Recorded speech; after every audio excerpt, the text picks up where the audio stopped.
Naquele tempo, Jesus dirigiu-se à sua terra e os discípulos acompanharam-no. Quando chegou o sábado, começou a ensinar na sinagoga. Os numerosos ouvintes estavam admirados e diziam: de onde lhe vem tudo isto? Que sabedoria é esta que lhe foi dada e os prodígios, milagres feitos por suas mãos? Não é ele o carpinteiro, filho de Maria, e irmão de Tiago, de José, de Judas e de Simão?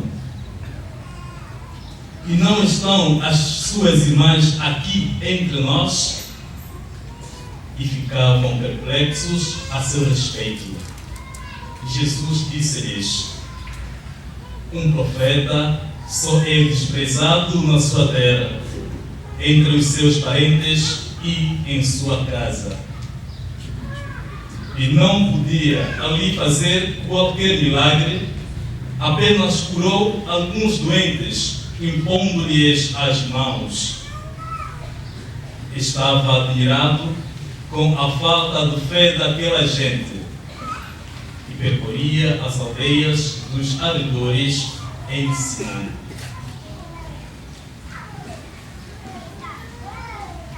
Palavra da salvação.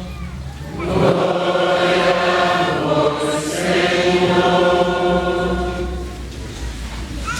Do profetismo, a figura de um profeta. Quem é um profeta? Qual é o seu papel e a sua missão? Quais são as dificuldades que o profeta encontra no caminho? E por fim, como seremos profetas hoje, na nossa sociedade, no século XXI? Nos mulheres, como ser profeta? O profeta é aquele que primeiramente fala em nome de Deus e não em próprio nome. O profeta, portanto, é boca de Deus, é mão de Deus, é peixe de Deus. E na cultura judaica, os profetas eram muito importantes. Uma sociedade naquele tempo não poderia viver sem um profeta. Eles, os profetas, eram um dos pilares que constituíam a comunidade dos israelitas. E existiam 3 categorias importantes nesta comunidade dos israelitas, que eram os sacerdotes, os reis e os profetas. Os profetas, portanto, eles aparecem em momentos de crise do povo. Quando o povo se afastava da aliança, o povo se afastava de Deus, Deus suscitava homens e mulheres, profetas e profetisas, para lembrá-los da palavra de Deus. A missão do profeta é lembrar ao povo a palavra de Deus. Portanto, o papel de um profeta em todos os momentos da história da humanidade é sempre lembrar a lei de Deus. Quando aparece alguém em nossa sociedade hoje que nos faz lembrar da lei de Deus, esta pessoa trata-se de um profeta. E o profeta tem a dupla missão de anunciar o bem e denunciar o mal. Portanto, o profeta diz: se vocês estão a sofrer, se vós estáis a passar por uma crise social, política, religiosa, econômica, é porque vocês se afastaram de Deus. Deus é fiel o tempo todo. Os homens é que são infiéis. E os sofrimentos que o homem vive é fruto do seu afastamento com Deus. E o profeta vem nos recordar justamente isso. Se vós estáis a sofrer, se os preços no mercado subiram, se há uma crise moral e ética, se há uma crise religiosa, não é culpa de Deus, mas sim porque vocês mesmos, seres humanos, se afastaram de Deus. Onde às vezes situações de injustiças, onde às vezes a questão da corrupção que bate a porta, onde políticas mal feitas, onde um pequeno grupo quer apoderar-se daquilo que é o erário de todos, então faz com que o homem se afaste de Deus e como consequência desse afastamento surge o sofrimento. E aqui vamos repetir, né, e trazer novamente à tona a reflexão que fizemos há 3 domingos atrás, quando Adão e Eva pecaram no paraíso e sofreram bastante. Não é que Deus os abandonou, foram eles que saíram da aliança com Deus, e o afastamento dessa aliança trouxe consigo um sofrimento. Ou ainda trazer do 12º domingo, Jó, o homem que falou contra Deus com muita violência. Ele no fim entendeu que o sofrimento que ele passava não vem de Deus. O sofrimento é fruto das escolhas humanas. Nós escolhemos. Toda escolha se faz na diversidade e toda escolha tem as suas consequências. O que vivemos hoje é fruto do que escolhemos ontem. O que viveremos amanhã será fruto do que escolhermos hoje. Portanto, se queres ser feliz amanhã, procura escolher bem hoje. Sim, e olha só o que diz a leitura de hoje. O Espírito entrou em mim, diz Ezequiel, e fez-me levantar. Ouvi então alguém que dizia, e este alguém que dizia era Deus. E Deus disse para Ezequiel o seguinte, para que ele fale naquele povo: eu te envio aos filhos de Israel. É um povo rebelde que se revoltou contra mim. Eles e os seus pais ofenderam-me até o dia de hoje. É a esses filhos de cabeça dura, teimosos e coração obstinado que te envio para lhes dizer: eis o que diz o Senhor.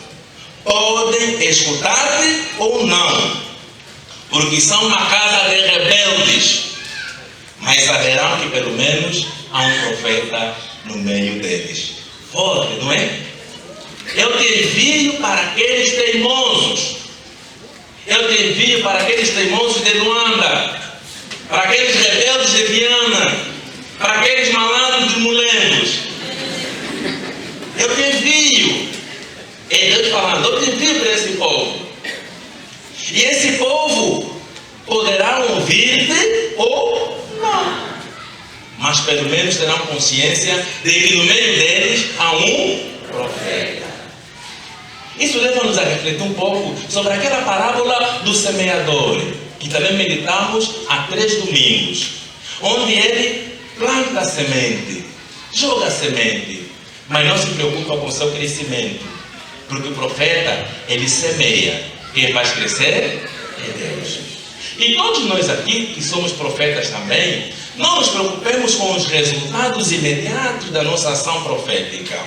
O que importa para nós é sempre semearmos. Lance a semente.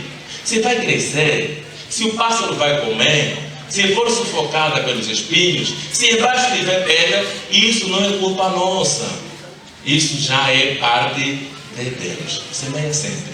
E quando estamos diante de uma situação em que somos obrigados a profetizar, a pessoa pode não nos ouvir naquele momento, mas dentro da sua cabeça sabe: opa, o que eu estou fazendo está completamente errado. E a pessoa, quando pôr a cabeça no travesseiro, vai pensar consigo: olha, a minha ação não está boa. E é justamente isso que aconteceu com Jesus. Quando ele vai para a sua terra natal, encontra os seus concidadãos, ele joga a semente. E o povo ficou escandalizado. E a palavra certa, que é do grego original, seria: o povo ficou ferido. Por que ficou ferido? Porque Jesus tocou onde de fato doía. E o povo ficou ferido. E depois daí, eles começaram a criticar: quem é você na fila do pão? Tua mãe é fulana, teu pai é fulano, nós te conhecemos. Como também nós? Vai falar o que comigo? Eu também sei o teu pecado. Por que fala contra mim? Ou seja, é uma forma de justificar o nosso próprio pecado.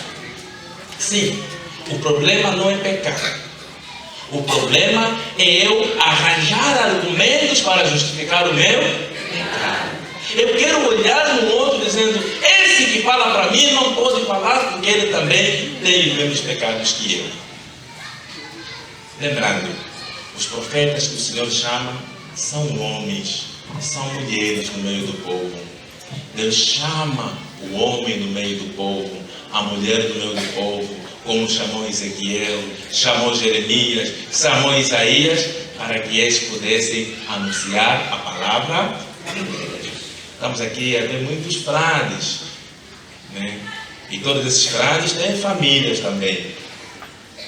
Saíram de uma família, de uma comunidade eclesial. O Senhor chama no meio do povo, escolhe alguém para ser instrumentos da sua palavra. Todo profeta, portanto, é boca de Deus. Nós pensamos isso. Todos nós somos boca de Deus.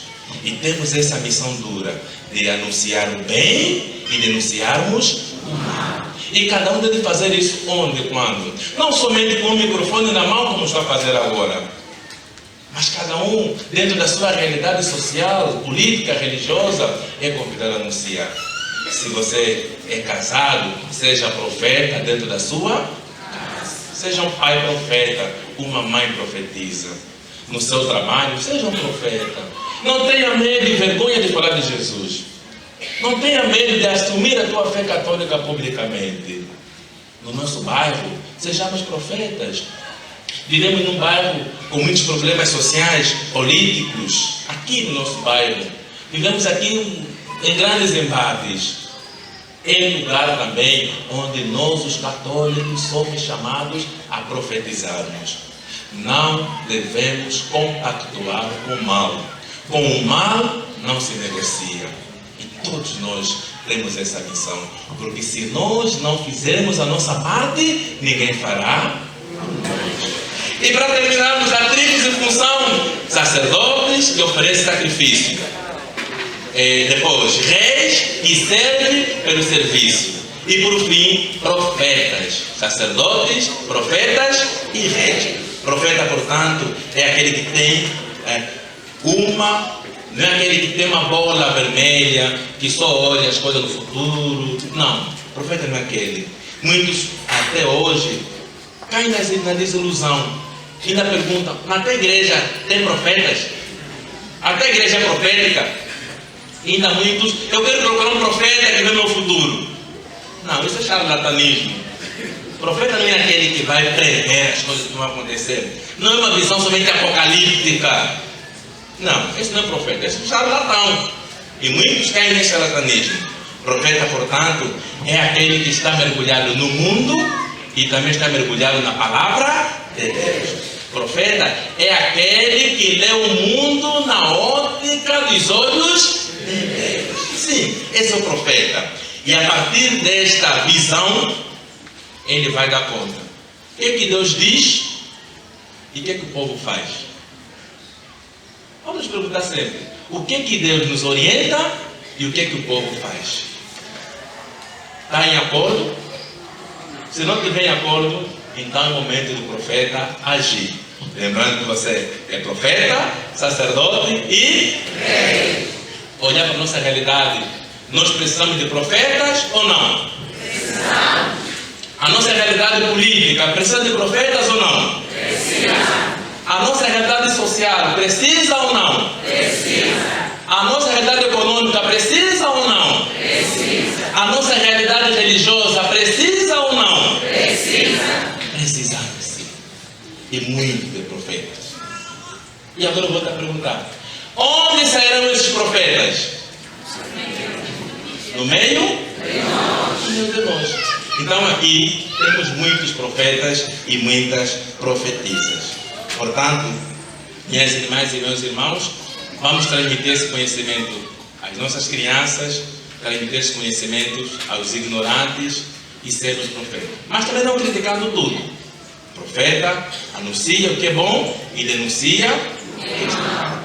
Essa consciência. E eu sou igreja, tu és igreja e nós somos a igreja do Senhor.